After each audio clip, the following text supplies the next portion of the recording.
ओम अज्ञानतिमिरन्दस्य ज्ञानाञ्जनशलाकाय चक्षुरुन्मिलितं येन तस्मै श्रीगुरुवे नमः। जय श्री कृष्ण चैतन्य प्रभु Nityanand Shri Advaita Gadadhar शिवासदि गौरभक्तवृंद।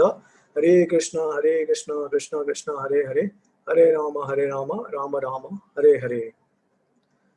Okay, so thank you all for joining, and this is going to be the concluding session of the sixth canto and the series of the fifth and sixth canto. So just wanted to share the screen.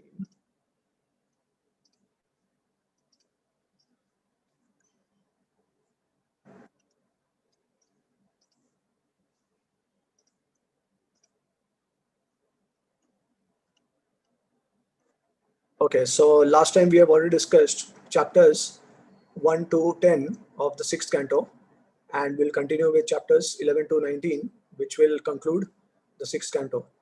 So, as we are all aware, that sixth canto is actually the heart of the Supreme Lord, and it also describes Poshanam, which means protection. So, the holy name is actually protecting each and every living entity. Whoever takes shelter of the holy name will be protected by the Supreme Lord, especially in Kali Yuga. Hare Nam, eva kevalam, kalo nasti eva nasti gatir anyatha. So in this age of Kali, there is no other way, except than chanting the holy names of the Supreme Lord. Okay, the sixth canto at a glance. We have already finished the story of Ajamil, and we also covered some story of Daksha. So Ajamil story was covered in chapters 1 to 3, and then Daksha from 4 to 6. We also discussed about Indra and Vishwarup, and then we also discussed about Vitrasur, how there is how Indra and Vitrasur, they are just about to fight. So now we'll be discussing about chapters 11 to 19. It talks about Vitrasur, glories of Vitrasur, the glorious death of Vitrasur, and how in the previous life he was Maharaj Chitraketu, and then ultimately Diti and Indra, how Diti wants to she wants to kill Indra, which is actually not related to the pastime of Chitraketu Maharaj and Vitrasur. It's a separate topic altogether.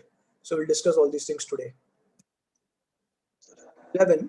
The transcendental qualities of Vitrasur. So here we can see this is Vitrasur, which is arms cut off and lying there.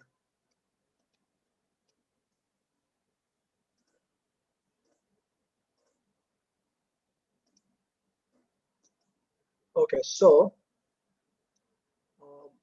so the demigods, they are chasing the fearful demons, and then Vitrasur chastises them and tramples them like a mad elephant. And seeing this, Indra releases his club, and Vitrasur easily catches with his left hand and strikes at Indra's elephant, Airavat's head.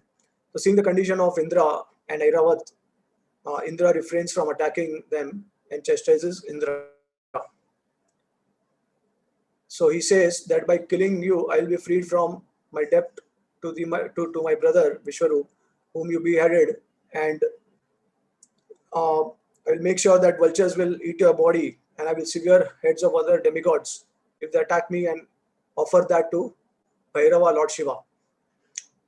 And then he starts instructing Indra. So he says that, but if you kill me, I shall be relieved of my karmic debts and attain the lotus feet of Vaishnavas. Your thunderbolt is infallible, and therefore your victory is also assured. By the thunderbolt, I will attain the destination of sages. And then he starts offering prayers to the Supreme Lord. Why he offers prayers to the Supreme Lord in the midst of fighting, that we'll also discuss. So he starts praying to the Lord that may I become the servant of your servant, and I don't aspire any exalted position if that means separation from you. So I always yearn to serve you and give me the association of your devotees, and may my mind be not attached to anything material. Some comments by Acharyas. So they say that in order to reassure Indra after his club fails, Vitrasur says, your victory is assured. The thunderbolt is empowered by the Supreme Lord and by the austerities of Dadichi. So in the previous session, we saw how the Lord specifically empowered the thunderbolt of Indra, and thunderbolt used by Indra, which is actually made from the body of Dadichi. So Dadichi also had performed a lot of austerities. That's why his body became very powerful, and that potency was manifested in his thunderbolt. And then Lord Sankarshan also gave assurance to Vitrasur, because Vitrasur was actually a devotee of Lord Sankarshan, that he will fix his mind upon his feet and attain the destination of sages like Narad. When Lord is pleased, he doesn't give opulences of heaven. So here we can see the difference between Daksha and Vitrasur, that Vitrasur actually desired pure devotional service to the Lord. So the Lord gave him the same thing, what he desired. So in the Bhagavad Gita, Krishna says, Ye yathamam prapadante tam satai bhajamiham manavartamanu vartante manushya partha sarvasa. That whatever a living entity or a jiva desires, I bestow that particular benediction on that jiva. You take one step towards me, I'll take 10 steps towards you. So the way you surrender to me, I reciprocate accordingly. So here Vitrasur was asking pure devotional service from the Lord. That's why the Lord also gave him pure devotional service, and he did not give any opulence of heaven. Now, if you compare this with Daksha, Daksha actually had also attained the darshan of the Lord, because he had offered the Hamsa prayers to the Lord. And so we know that how Lord manifested himself. And but he entangled Daksha in the material world, and he did not give him his bhakti. And the reason was that because he had committed severe aparadh to Lord Shiva. So seeing Indra did not throw the thunderbolt, Vitrasur started thinking, say to this rascal who sees everything materially, I will make a request to my Lord. And then he started offering prayers to the Lord. So he was actually, when Vitrasur was trying to convince Indra that your thunderbolt is actually infallible, and so you will be able to easily attain victory.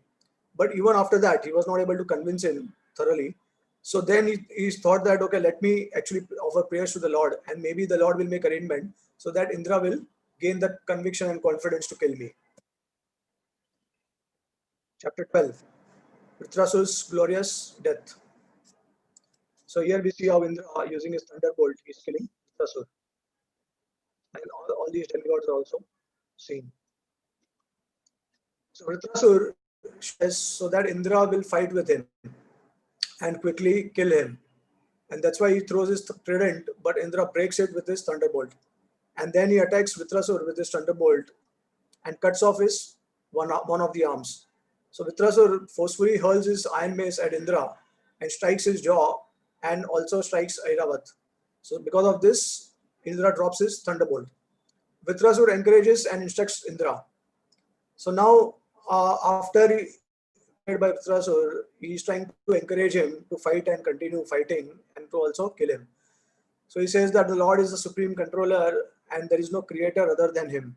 Fools think that they are the creators. So be equipoised, have vision of a liberated person, and learn from my example. In spite of no arm, I'm trying my best to fight. In spite of one of the arms being cut off by Indra, he's still trying his best to fight. And then Indra, seeing this transcendental position of Vritrasur, starts glorifying him. And he says that you are a great devotee who has overcome Lord's Maya. Although a demon, still you are on the Shuddha Sattva, and devotees like you always swim in the ocean of nectar. So the fight resumes after that. And then Indra cuts off his another arm also. And Vritrasur, resembling a mountain, he swallows Indra. But due to the Naran Kavach, so if you remember, somehow Indra had received the Naran Kavach from Vishwarupa, and that's why he was again protected now. So due to Naran Kavach, Indra easily comes out of his abdomen and finally cuts Indra's head, Vritrasur's head, which took him a year.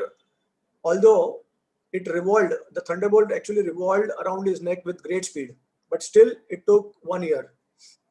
So his neck was as high as a mountain peak. That's why it took such a long time to cut his head. And then ultimately, after dying, Vritrasur attains the abode of Lord Sankarshan. He attains the abode of Lord Sankarshan, that is also described further. Some comments. So Indra first thought, how can a demon have such devotion, knowledge and detachment? He was surprised and had no smile in the beginning. But then remembering Prahlad Maharaj, Bali Maharaj and others, he thought that it's possible millions of times more than in me. this bhakti is possible in demons much more than what actually I can think of. And thus his amazement disappeared and he became joyful and he started smiling. So when Vitrasur swallowed Indra, he thought that and there is no need of fighting. So let me go back to Godhead. So this is what Vitrasur was thinking when he swallowed Indra. He felt that, okay, he has died. So now let me stop fighting and go back to Godhead. So thus he stopped all his bodily activities and became situated in trance. Taking advantage of his silence, Indra pierced abdomen. Actually, it was the body left by Vritrasur that was cut by Indra, but Vitra was not killed. Okay, Vritrasur was not killed. In his original consciousness, Vritrasur returned back to Godhead and became associate of Lord Sankarshan. So here, externally, it seems that Indra was the one who killed Vritrasur, but before killing him, Vritrasur himself gave up his body. Okay, so so it was actually the body which was left by Vritrasur that was cut by Indra. So left means that he already passed away before Indra killed him. Chapter 3. Now Indra gets afflicted by sinful reaction because of killing Vritrasur. So here we see a woman which is actually very ghostly in terms of physical appearance. So she's trying to chase Indra, and Indra is trying to run from the ghost or from that lady. Parikshit Maharaj asked why Indra was unhappy after killing Vritrasur, since all the demigods became happy after killing Vritrasur. Now, so Sukadeva Goswami answers that Indra was actually afraid of killing another Brahmana because Vritrasur was actually a Brahmana, as we have discussed in the previous session. But the sages assured him that we will perform Ashwamedh Yajna and then counteract the reaction of that sin. They also recommended him to chant the holy name, which counteracts the severe type of sin. And then what happened is, after killing Vritrasur, Indra was afflicted and he was haunted, by a personified sinful reaction in the form of old witch. She started chasing Indra wherever he went. So Indra lived in the Manas Sarovar lake for 1,000 years in order to escape the reaction of this sinful activity. And during his absence, Nahusa ruled the heavenly planets.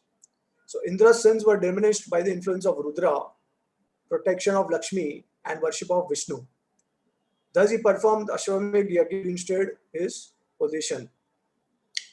One who reads this narration and hears it on sacred days attains wealth, fame, freedom from all sins, victory, good fortune, and longevity. Okay, so all these are obviously valid if we do not aparadhas or if we do not continue our sins.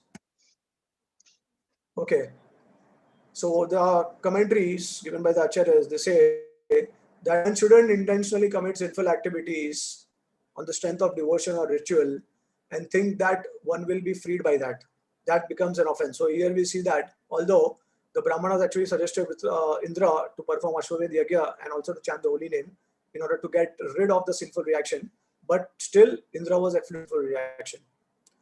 So sin in the form of old Chandal woman afflicted with tuberculosis chased Indra. Indra lived in that lake for 1,000 years thinking how he could relieve himself from that sin. He lived in the subtle fibers of a lotus stem, starving because Agni's messenger were too afraid to enter the water and deliver Indra's sacrifice. So it is not difficult for Agni to enter water since he delivers the share to Varuna.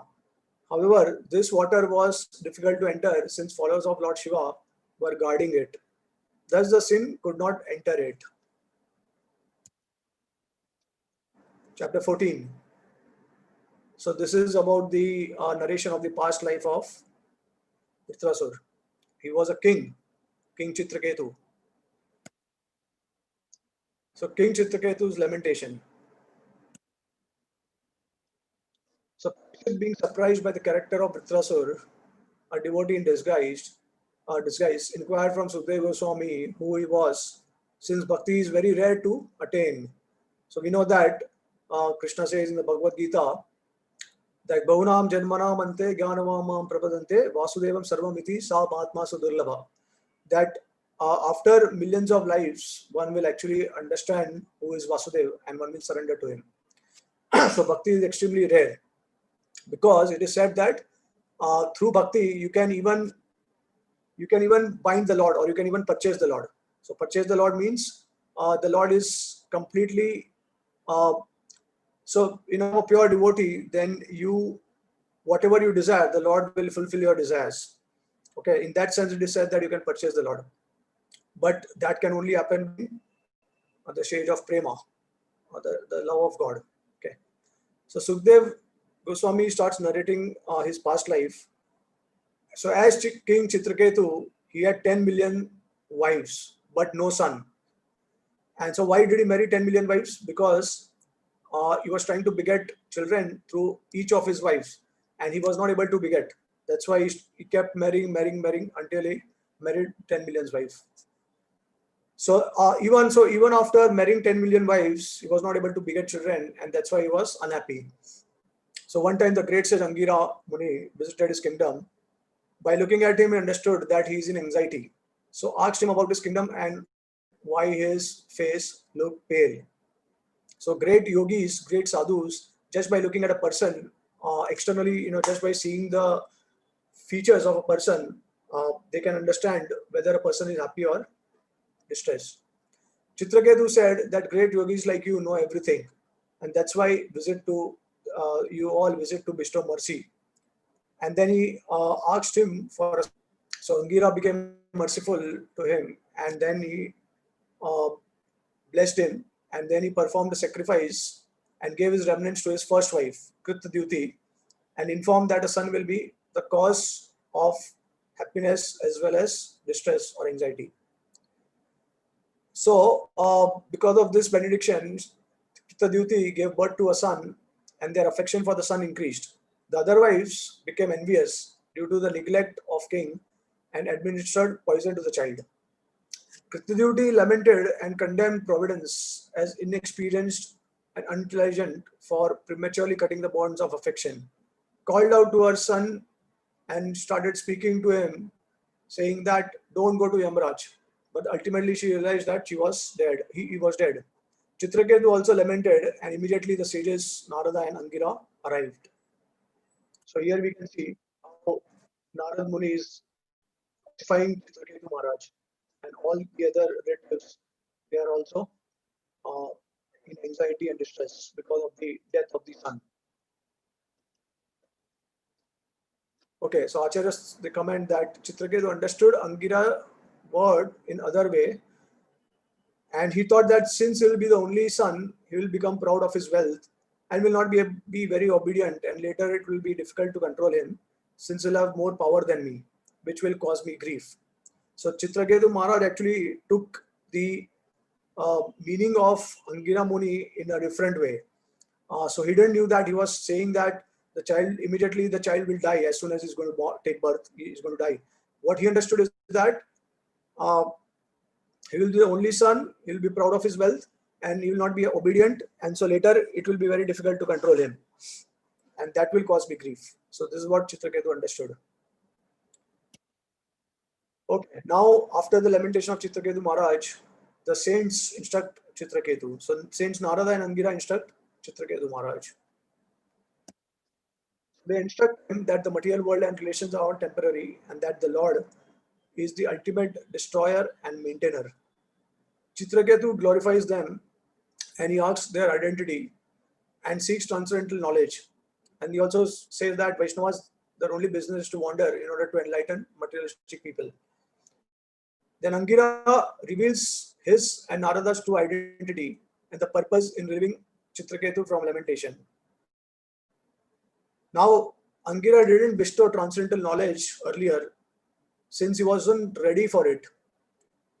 So sometimes we see that when we are trying to share Krishna consciousness with others, we also try to understand the situation of the person when we are trying to share this knowledge, and depending on the situation, instruct them.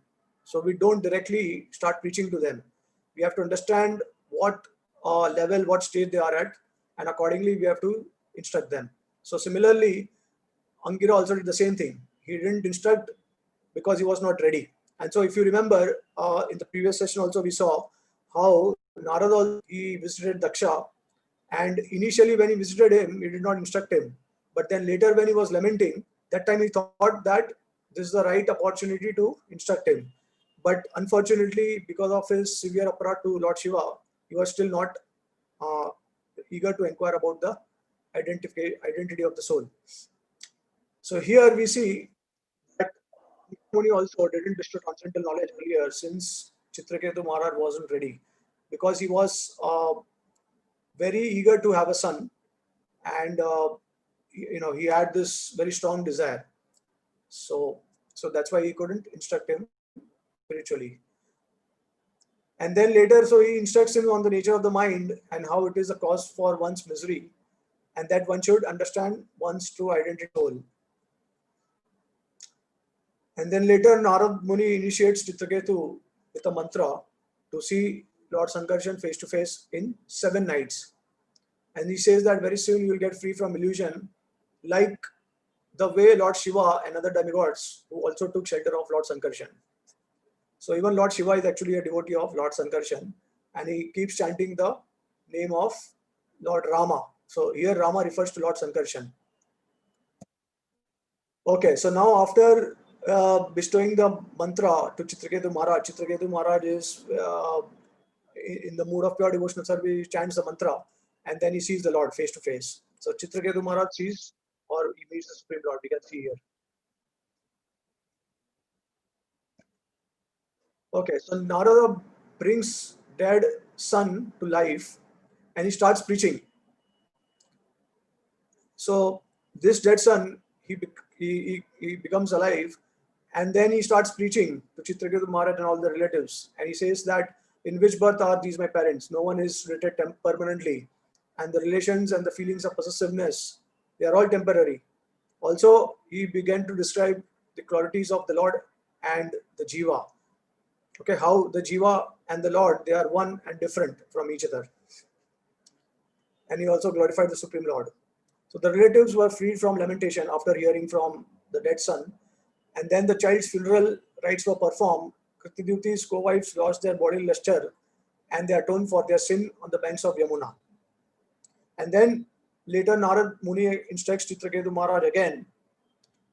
So he says he first offers obeisances to Chaturvyaha, which is Vasudev, Sankarshan, Pradyumna, Aniruddha, the different incarnations of the Lord, and then begins explaining the difference between the Jiva and the Lord and his various features. So various features meaning that he's Brahman, Paramatma, Bhagwan, and he's also the control of the material world, the source of the material creation, like that. And then Narad Muni also actually explained the difference between the Lord and the Jiva, that how the Lord and the Jiva are one in the sense of quality, but quantitatively, in terms of quantity, they are different. There is an infinite difference between the Jiva and the Lord in terms of quantity. Just like, for example, we have a drop of water in the ocean. So this drop of water represents the Jiva, and the ocean represents the Supreme Lord, right? So we see that the chemical composition of both the drop of water and the ocean is the same. There is an infinite difference in the quantity. So similarly, Narada instructed Chitraketu about the true identity of the Lord and the Jiva. So then Chitraketu chanted the mantra, performed austerities, and by that he attained the rulership over the Vidyadhar planet and got darshan of Lord in 7 days. Then Chitraketu Maharaj started offering prayers to the Lord. He said that you and your devotees conquer each other. Your form is eternal. Worship of demigods yields temporary results. But your worship, even if motivated, destroys samsara. Devotees worship you alone and accept Bhagavad Dharma. Other dharmas causing envy benefits no one. By Narada's mercy, I could see you and your darshan and get your darshan. And you and your holy names, they are all glorious. Yeah, so it is always better. In fact, it is actually recommended by the Lord himself. Akamo sarvakamo va mokshada udaradi tivrena bhakti yogena yajate purusham para. That whether you are free of material desires, whether you have material desires, or whether you are seeking enjoyment or liberation, in any case, one should always worship the Supreme Lord and not the demigods, because the Supreme Lord will ultimately purify one and give them the highest destination and the highest type of bliss. So it is always recommended that one worships the Supreme Lord in any circumstance. And so, like, we all know that we got connected to Krishna consciousness, and we had material desires also, and we probably still have material desires. We are in the process of taking bath in the shower and purifying ourselves. So it will take a long time, depending on the the offenses that we commit uh, during the process. But ultimately, we'll get uh, rid of all these anarthas and will be purified, and will attain pure devotional service to the Lord by the mercy of the Guru and the Lord. Uh, so what is actually very important is that in spite of our material desires, the primary goal that each and every devotee they have is to render pure devotional service to the Lord. That's why when we consider the stages from Shraddha to Prema, there are 9 stages of devotion by which we can attain the Lord. And it begins with Shraddha. It starts with faith. So each and every one of us, when we joined the Krishna movement, we had some faith that we have faith that, okay, Krishna is the Supreme Lord, and we are meant to serve him. We are part and parcel of the Supreme Lord. So we are supposed to serve him.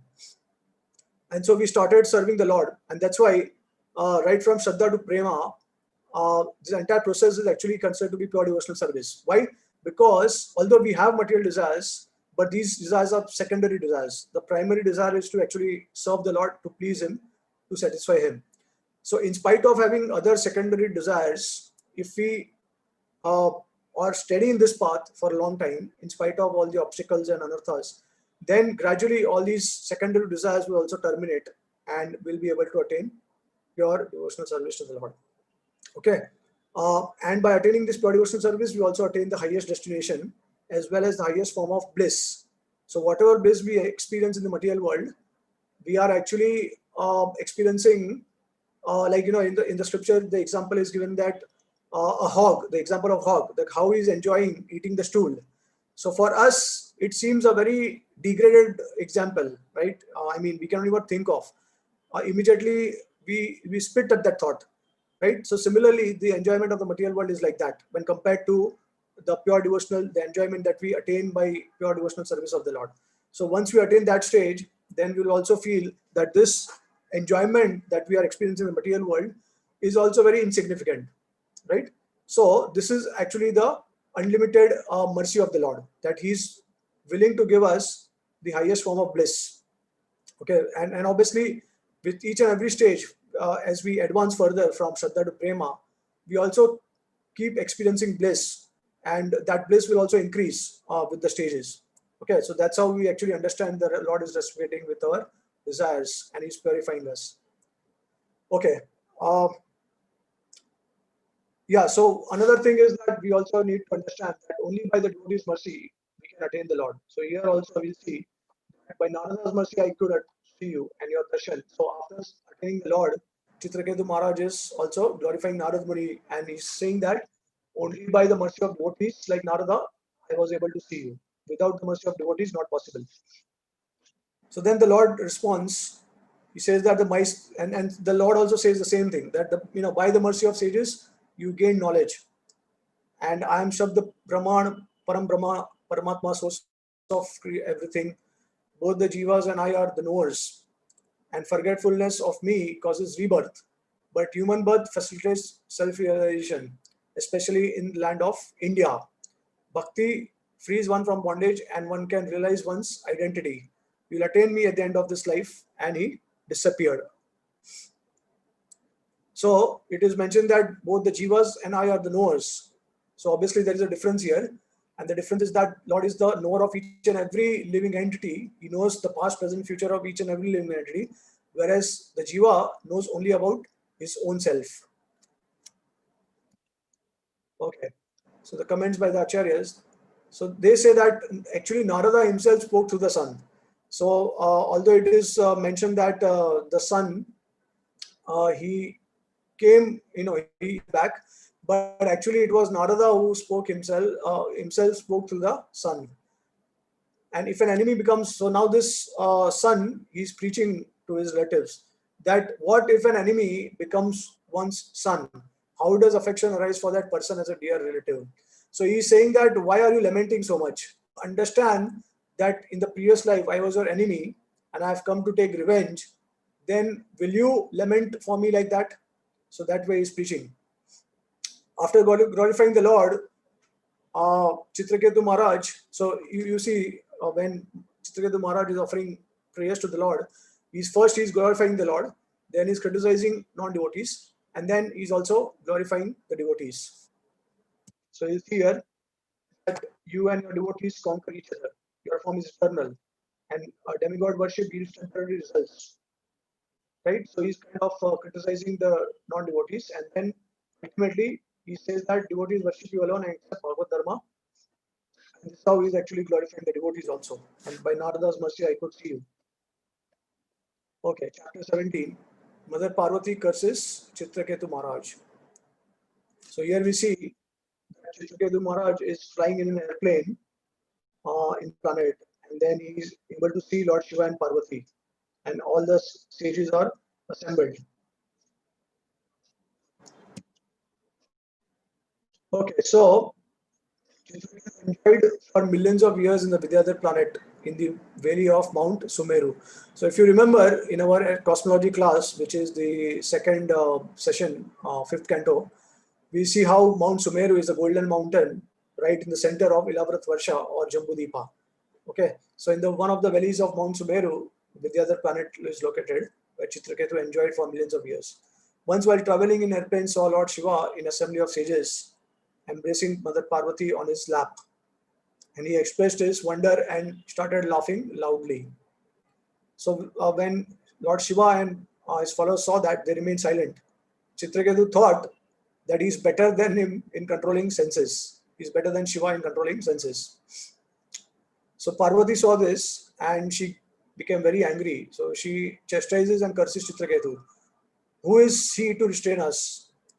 Do the other demigods and sages don't know Dharma?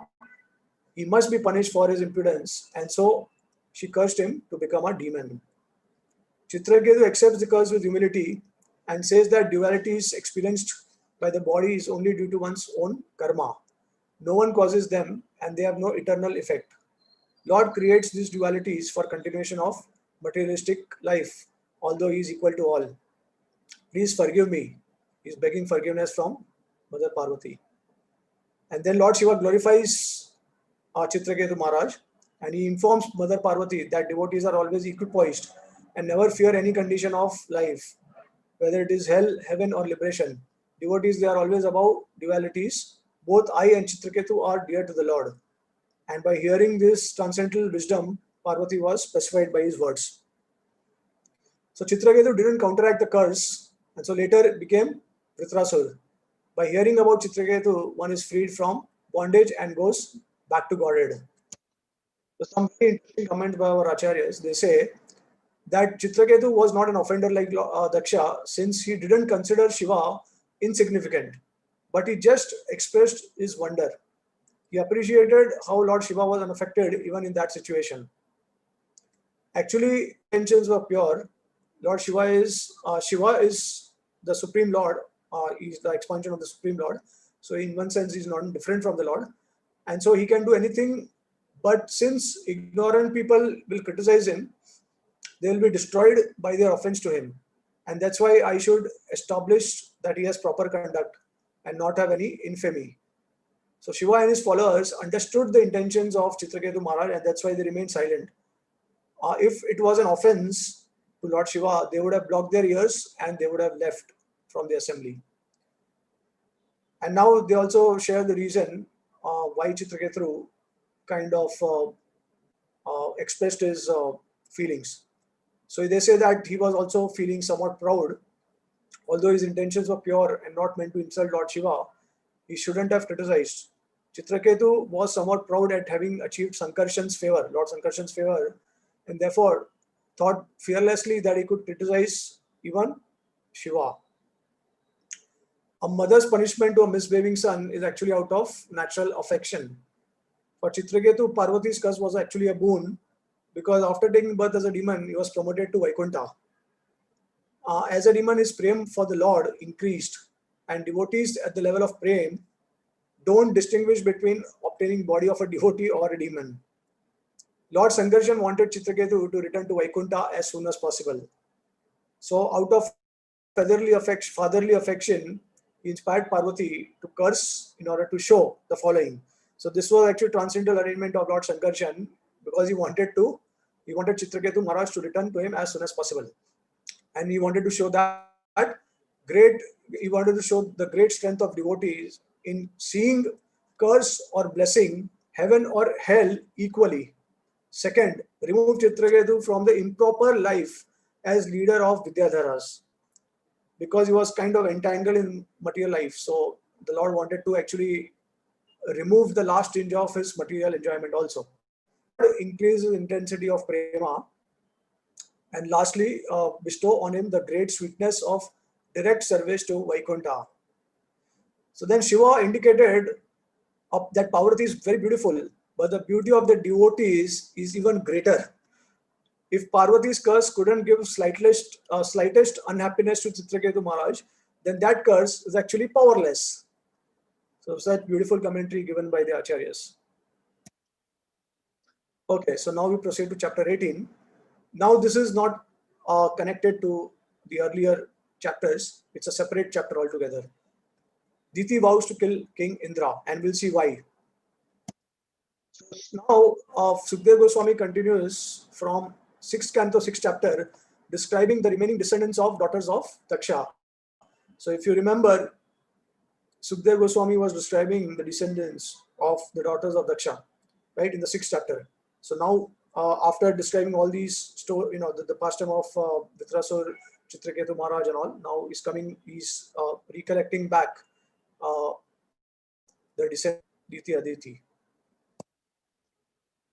So here we can see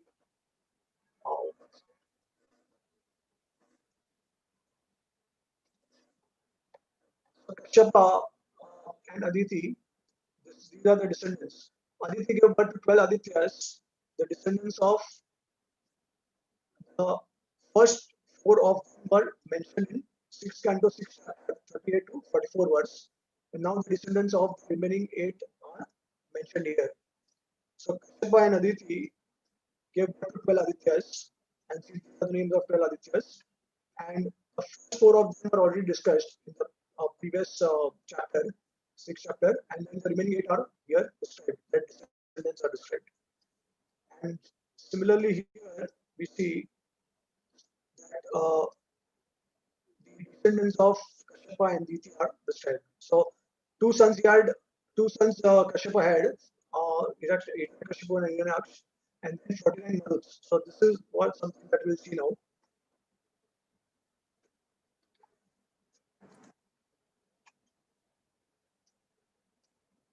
Okay, so it's very good to know why Indra converted persons born with demoniac mentality into demigods. So then Sukdev Goswami starts describing the reason. So Diti's sons were killed by Vishnu, Hiranyaksha and Hiranyakashipu, to help Indra. So she wanted to give birth to a son who could kill Indra, and hence she constantly served Kashyapa and captivated him. So Kashyapa glorified his devoted wife and promised to fulfill her desires. She revealed her intention of killing Indra, and Kashyapa, after hearing the hinting, he thought, I have been influenced by my wife and meant to be condemned for this. Who can understand women, and no one is dear to them? I can recommend an alternative option to her, so that ultimately she'll forget or she will get rid of the desire to kill Indra. So that's why he instructs Diti in the Pumsavana vow, the do's and don'ts. And then we'll also, in the 19th chapter, the last chapter, there is a description of the Pumsavana vow. So we'll go through that later. So Diti became pregnant and started faithfully discharging the vow. Indra served her deceitfully. Now Indra could serve Diti because Indra was actually the son of Aditi. So in one sense, she was a stepmother to Indra. So that's why Indra served her deceitfully, just to find faults in her execution. as soon as she made a mistake, Indra entered a room and cut the embryo into 7 times, into 7 into 7 times, 7 into 7 pieces, sorry. Thus 49 Maruts were born. So that one embryo he cut into 7 parts, and that those 7 parts also he further divided into 7 parts. So total 49 children, Jivas, took birth as Maruts, 49 Maruts. Now there are 3 ways that Jiva actually could descend in the womb of Diti, and the Acharyas, they say that the first way is that one Jiva expands into 49 forms, and that, that's how there are 49 expansions of the same Jiva. And then the second option is that the one Jiva, all the the one Jiva enters one particular embryo, and then when the embryos are cut down into 49, then there are 48 other Jivas who are entering into this 48 embryos. So that way also 49. Okay, and then one Jiva is there, and after cutting the embryo into 49 parts, the other 48 they will enter, like that. So there are 3 ways how actually the Jiva could descend. Just as Parikshit was saved by the Lord, they were also saved by Lord. So we know that in the Bhagavatam, how Parikshit Maharaj was actually saved from the Brahmastra, which was released by Ashwatthama. So the Lord personally actually, he went inside the body of Parikshit Maharaj and he protected him. Right? So that's why he got the name Parikshit, because he was actually trying to find the Lord. And so he was saved by the Supreme Lord. And so these 49 Maruts were also saved by the Lord. Diti was pleased to see her 49 children, and upon being asked, Indra, he revealed to her the truth, glorified her devotion, and begged for forgiveness, and left to the heavenly planets with the Maruts, who were his brothers. So this is how this demonic mentality, the Jivas with demonic mentality, got converted to demigods. So Acharyas comment that Vishwanath Chakravarti Thakur points out 3 meanings from this story. By performing tamasic bhakti with the goal of harming others, one becomes purified. Along with developing bhakti without tamas, one gains liberation and gives up the tendency for violence to others. And the example of this is Diti. So we can see how she actually wanted a desire to, how she actually worshipped the Lord with the desire to kill Indra. So that is actually a tamasic form of bhakti. So bhakti is also, it can also be categorized into 3 forms: tamasic, rajasic, and sattvic. So tamasic bhakti is the bhakti which we desire with the goal of harming someone. Okay, and so Diti is given as an example. And then second, those with crooked hearts who see faults in others, though they are intelligent, do not see same faults in themselves. And so similarly here also example of Diti. Okay, because she also saw faults in Indra and she couldn't herself see the faults. Okay, and the third is a learned person can be captivated by a woman, and that example is Kashyap Muni, how he easily got captivated by his wife. So now on a spiritual level, we see men and women equally. The above is applicable only in material context for both. So now, just as a woman can captivate a man, similarly a man can also captivate a woman. And so in the material context, both are actually not reliable, and they can also commit sins. So in this particular context, we see that Diti is taking that particular role, although men can also take that role. So Kashyapa thought that I will teach Diti a Vaishnava austerity by which her heart will be purified, and thus she will not desire to kill Indra. So he spoke equivocally.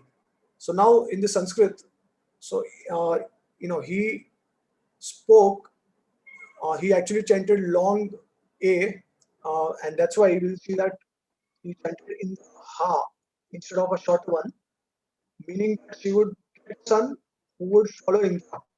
So initially, he wanted a son who could kill Indra, but because Kashyapa, he spoke equivocally, and he gave assurance to Diti. But because he chanted the mantra wrong, that's why the meaning was kind of reversed. So it meant that she would get a son who would follow Indra. And then Deva Bandhava, which means will become a friend of the demigods. So instead of becoming an enemy of the demigods, he'll become a friend of demigods. Okay, so last chapter, performing the Pumsavan ritualistic ceremony. So here we see Lakshmi Narayan are meant to be worshipped in the ceremony. So upon the request of Maharaj Parikshit, Sukdev Goswami describes the rules and prayers of the Pumsavan Vrata, which is the details of, with the details, the prayers to be offered to the Lord, to Goddess Lakshmi, chanting the mantras, offering danvats to the Lord, to the devotees, glorifying Lord Vishnu and Lakshmi, smelling the remnants of their prasad or of the paraphernalia, especially the garlands, and then worshipping husband, worshipping brahmanas, and offering them charity, and taking prasad, fasting for 1 year, offering sweet rice, and taking blessings of brahmanas and parting the prasad, and offering the acharyas first. So this is the entire procedure summarized in few words. And so the Shrutifala, whoever will fulfill this vow will achieve all benedictions. And then later, at the end, Sukdev Goswami concludes, now I have completely described how Diti performed this ceremony and had good children and a happy life. Okay, so with this, we also end with on the 6th canto. We also conclude the 6th canto. So thank you all very much. Are there any comments or questions? Hare Krishna, Prabhuji. Thank you so much for this particular chapter, especially the story of Vritrasur has been, teaches so many lessons. That one of the main being that we should not be judgmental. We can never tell who is actually a devotee and who is not a devotee. Because what is going on within a person, what are the reasons why that person is doing a certain activity is never, revealed actually. Right, exactly. And this is the thought of Indra also, because he also got bewildered that how come a demon is expressing his pure devotional mood. So that's why he could remember Prahlad Maharaj and Bali Maharaj that time. Yes. And your karma never leaves you. If you have made a certain offense, then there will be a reaction to it. Yeah. Especially the aparads that we commit towards the great devotees. So these are not forgotten so easily, unless and until we repent and we beg forgiveness from the devotees. But we see Indra is doing that again and again and again. I think we have to learn from his life that what we are actually doing. We are also making the same offenses again and again and again. But just by being surrounded by devotees and by the blessings of devotees, somehow we are.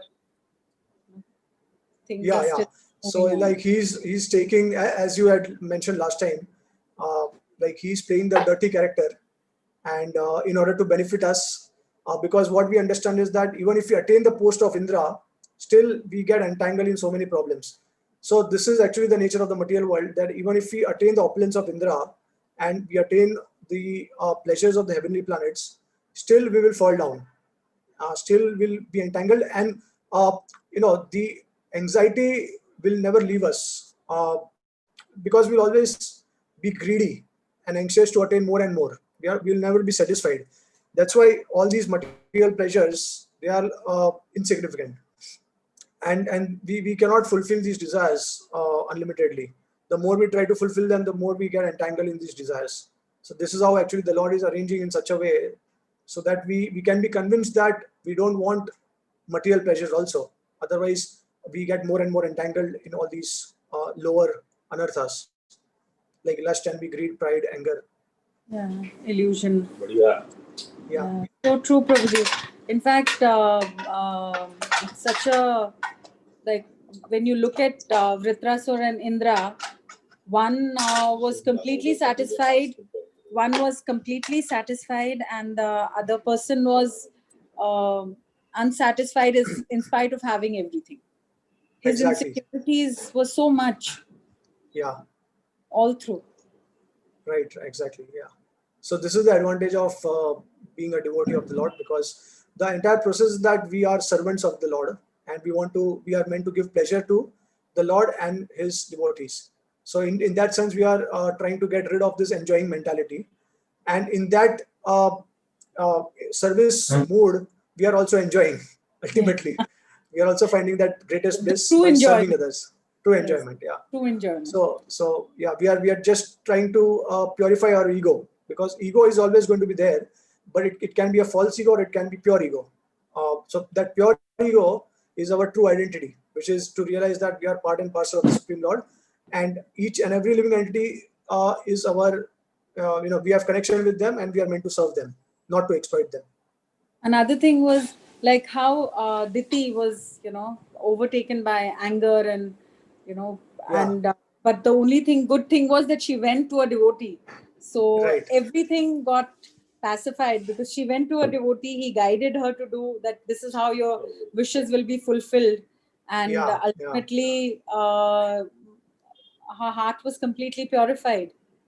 Yeah. That's the, Kashyapa is, you can say that he's an expert preacher, and we wish that he could be a part of Prabhupada's movement also. So expertly he actually preached to his wife, and she got purified eventually. Yeah. And got such nice children in the process, where she was Yeah. born Yeah. a child, just out of anger, and then she got a child out of a pure devotion. So Right. Yeah. children, yes. So thank you so much, Prabhuji. There's so much, so many small things when you hear, like we have always heard the statement, "Don't judge a book by its Yeah. cover." So this Right. is Right. for Vitrasur, this is a perfect statement. But Yeah. sometimes one wonders that um, that he was doing absolutely everything was right. Then why was he cursed by Parvati? There was no exactly any Yeah. specific reason for him to get cursed. Yeah. So like we have gone through all these reasons given by the acharyas, and so they give different reasons. So they start with saying that Chitraketu Maharaj got somewhat proud, and they also say that he had pure intentions. He actually never meant to offend Lord Shiva, because he didn't think that Lord Shiva is insignificant, just like Taksha was thinking. His intentions were pure, but he became somewhat proud, and that pride came because he got association or favor of Lord Sankarshan. Uh, and then the Acharyas also say that ultimately it was the arrangement of Lord Sankarshan to Yes. bring him quickly to him, right? So it's extremely difficult to understand a devotee's external situation, because the Lord is directly involved in that process. And as you know, as we say in the material world, that the first impression is the last impression, but it does not apply to, in the devotional realm, it does not apply. Mm. uh, yeah, it can be dangerous actually, because we may judge someone externally, and the Lord only knows the truth. So yeah, we have to be very cautious about it. In fact, also to glorify how a devotee responds in extreme situations and provoking situations. So he was a very good Exactly. example of that. That when he was Exactly. provoked, actually, so how he reacted was he accepted the curse Yeah. very, Yeah. uh, you know, That's, very, yeah, that's why Vishwanath Thakur, he mentions at the last, that the end point, he says that Lord Shiva is telling to Parvati that you are beautiful, but devotees are greater than your beauty. So true beauty is actually by it is exemplified by the devotion of one's like any person who is exhibiting this devotion uh, in relation with the Lord and the living entities, he's truly beautiful, because he's always in the mood of serving others. So that's why he becomes very beautiful. Plus, the dualities of the material world do not affect such a person, because he's beyond them. He's beyond the dualities, he's transcendental. So, wonderful commentary by Vishwanath Thakur. and he's able to see the arrangement, that this must be some arrangement of the Supreme Lord. So he Yeah, accepted it. Very similar to yeah, how Parikshit Maharaj also accepted it. right. In fact, yeah, that obviously that's right. So each and every pure devotee. So like for example, one time His Holiness Radhanath Swami Maharaj very wonderfully made a comment. He said that when Krishna tests a pure devotee, it is for his glorification. And when Krishna tests a neophyte, it is for his purification. So exactly the same thing we learn from the Shastra. Yes, yes, Prabhuji. Thank you so much, Prabhuji.